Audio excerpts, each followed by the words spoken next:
Alright, so today we're working on Danny's car, 2018 Subaru WRX. Installing this lip.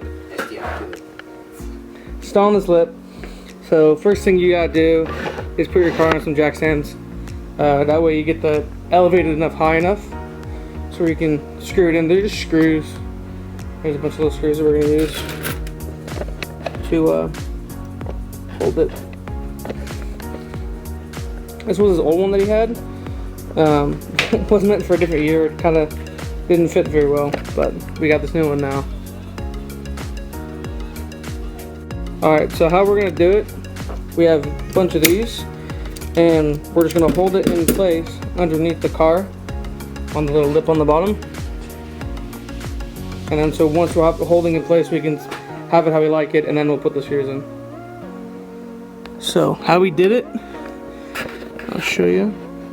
We got these clamps right here that are holding the lip on. Right there. Oop. And another one right there.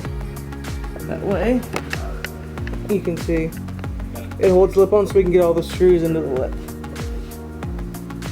Alright, so now just get your drill. Just gonna drill them in.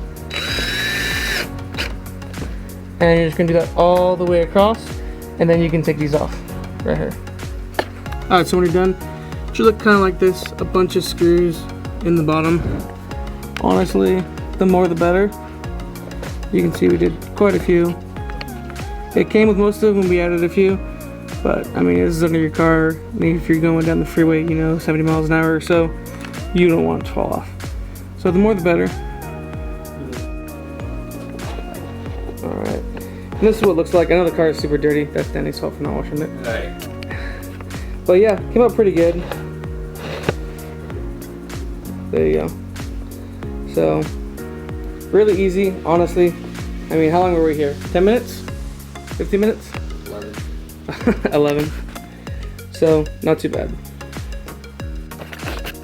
Alright, so that's it for this one. Just a little install.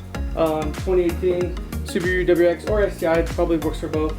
Front lip, super easy. Give me a like, subscribe. See you in the next one.